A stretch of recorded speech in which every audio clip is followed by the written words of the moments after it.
A very good evening to you all. You're joining us on Prime TV News. I'm Dilani Jaitilaka. Let's have a look at the headlines first.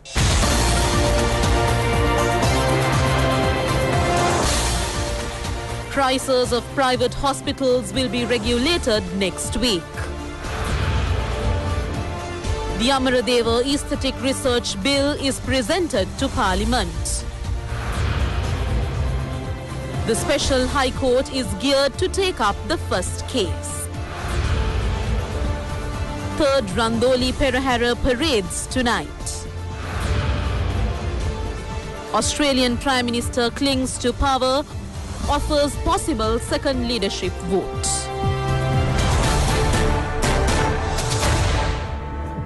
Now for news in detail. Health Minister Rajitha Senaratne has said that the price regulation of private hospitals will be made within next week. The Ministry of Health, Nutrition and Indigenous Medicine said that measures have been taken to regulate the prices of 53 levies, including surgeries, laboratory tests and childbirth within next week. The Health Minister has instructed Health Services Director General Dr. Anil Singha to immediately prepare the price regulation list for private hospitals.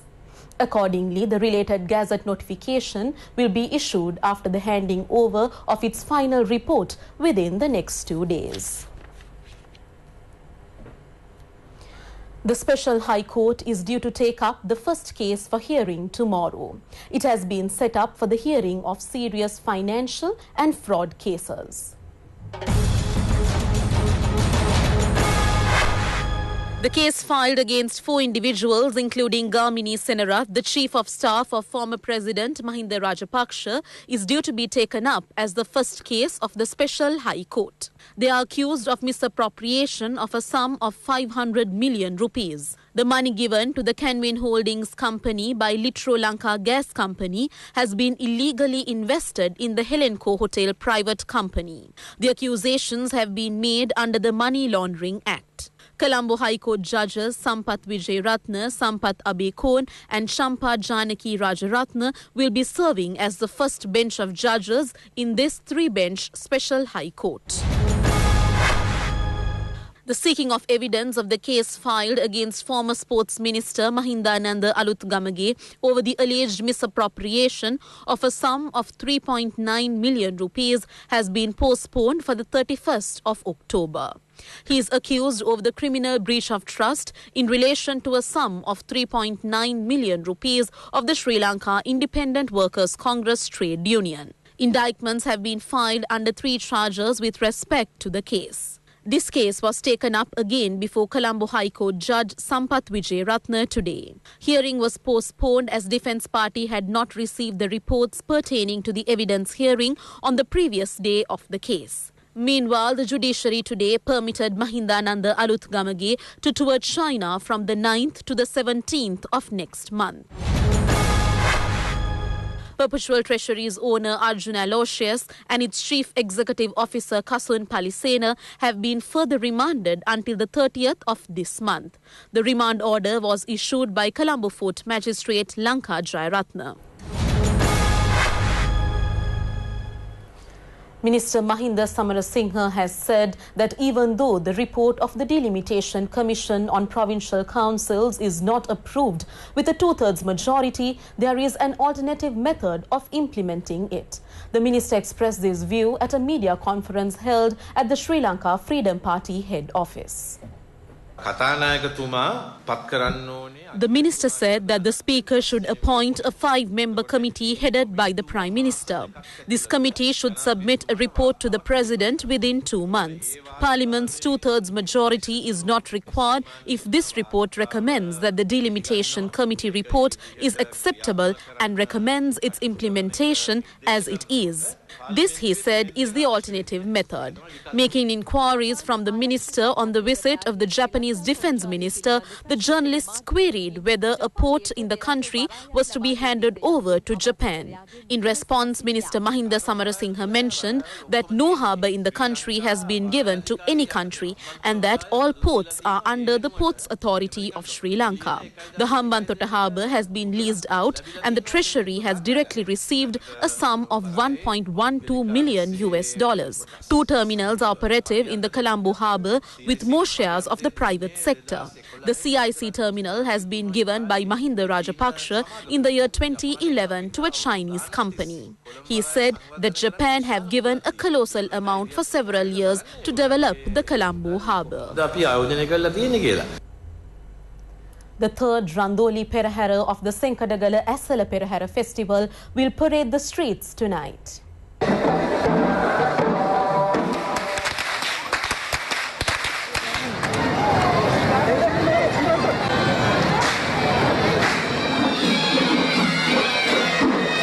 The second Randoli Perahera paraded the streets last night. The Asala Perahera paraded the streets along with the Natha, Vishnu, Kataragama and Pattini four Maha Peraheras. Large crowds gathered on either sides of the route to view the Perahera. Many dancing troupes added colour to the second Randoli Perahera, which was joined by the Diyavadana Nilame Pradeep Nilangadala and the Basnayaka Nilames. President Maithripala Sirisena has said that Pandit Amaradeva is not only a respected artist but also a person of a great human character.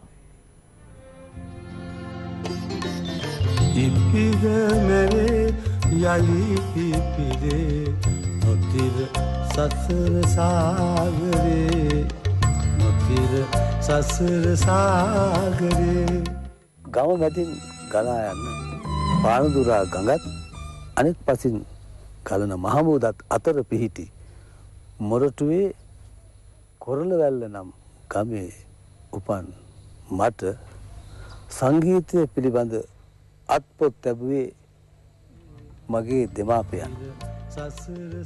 President Maithripala Sirisena pointed out that Pandit Amaradeva deserves the nation's gratitude in the past, today as well as tomorrow for the major task discharged by him to take Sri Lanka's pride to the international. The President made these observations in Parliament, joining in the second reading of the bill concerning the establishment of the Amaradeva Aesthetic Research Centre, expressing gratitude to the late Pandit Amaradeva. The Amaradeva Aesthetic Research Centre will be constructed with the objective of safeguarding the musical exercises and creations by the Pandit Amaradeva as national heritage and preserving this heritage for future generations. President Maithripala Sirisena laid the foundation stone on the 28th of August last year for the construction of the Amaradeva Aesthetic Research Centre. Its construction work is now in progress at the Apegama precincts in Battaramulla at a cost of 250 million rupees. This work is being carried out in response to a request made by Pandit Amaradeva from the government and also fulfilling a pledge given by President Maithripala Sirisena at the funeral of Amaradeva.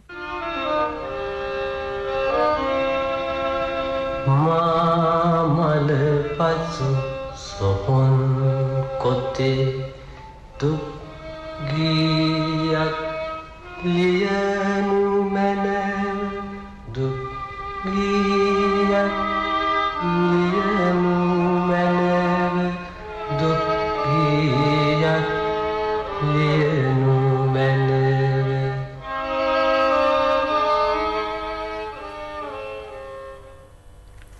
The launch of the massive irrigation program concerning the reconstruction of 2,400 rural tanks and the second stage of the Waimba Canal is due to take place tomorrow. It will be held under the patronage of President Maithripala Sirisena.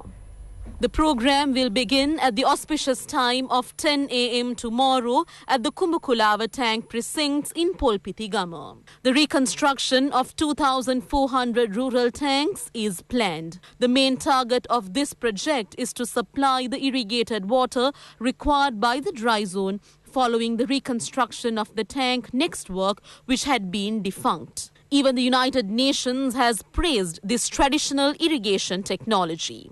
The program is mooted under the guidance of President Maithripala Sirisena with the aim of creating a new renaissance in the local agri-economy, carrying forward this more traditional agri-technology. 300 tanks alone in the Kurunegala district are planned to be reconstructed under this rehabilitation program. Meanwhile, the supply of water to the northern part of the Wayamba province will be carried out under the second stage of the Wayamba Canal project. This program is being implemented, making a reality a request made by the Wayamba farmer community since the beginning of the Mahavali scheme. The Wayamba Canal project has been mooted in consequence to the Moragahakanda Kaluganga development project launched under the leadership of President Maithripala Sirisena. This will supply the water required by the Wayamba farmer community to undertake cultivation in both the Yala and Maha seasons. Another aim is to fulfill the drinking water needs of the people of the northwestern province.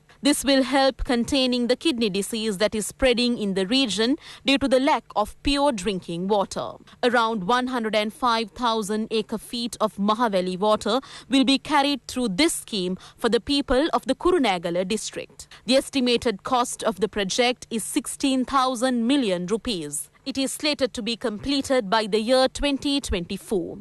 About 13,500 farmer families will benefit. The total number of families that will benefit through this scheme will exceed 40,000. Members of the Commission to investigate the elimination of salary anomalies have been appointed. The Gazette notification concerning the appointment of members appointed to the Commission to inquire into the increasing of salaries of all public employees and the elimination of the prevailing salary anomalies has been issued. The Commission, which comprises 15 members, is headed by S. Ranuge. The salary anomalies are due to be eliminated after a lengthy study of the anomalies existing in the public service.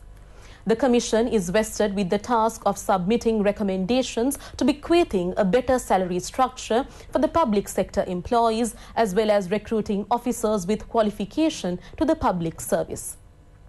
The related recommendations are due to be presented within a 2-month period.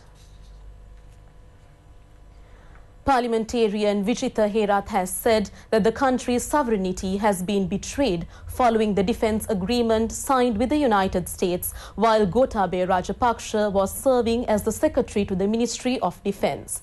He made this revelation addressing a news briefing held in Colombo today. Parliamentarian Vijitha Herath pointed out that Gotabaya Rajapaksa, the former Defence Secretary, during the year 2007 signed a defence cross-service agreement with the United States Ambassador.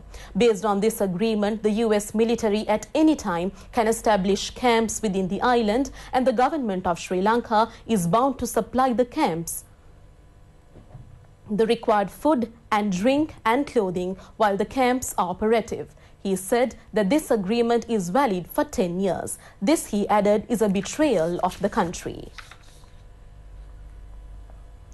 A member of the Sri Lanka Podujana Peramuna has boycotted the monthly meeting of the Abagamuwa Pradeshiya Sabha. The monthly meeting of the Abagamuwa Pradeshiya Sabha was held under the patronage of its chairman, Jayasankar Pereira. Helapriya Nandaraja, a member of the Pradeshiya Sabha representing the Sri Lanka Podujana Peramuna, has protested against the presentation of the report of the previous meeting for approval. He has stated that he cannot endorse the monthly meeting report without a study of the payments made by the Financial Committee, as he had not received a copy of it. The member, who wore a black ribbon in the auditorium, came out and expressed his protest for about 30 minutes. Officials of the Katunayaka Customs have succeeded in apprehending 4 women with a haul of 1.5 kilograms of gold worth around 10 million rupees. These Sri Lankan women had arrived in the island from Singapore via Mumbai in India. They were apprehended by the customs staff attached to the Green Channel of the airport's arrival lounge for attempting to smuggle a stock of gold jewellery weighing 1,595.22 grams, valued at approximately 9,571,320 rupees.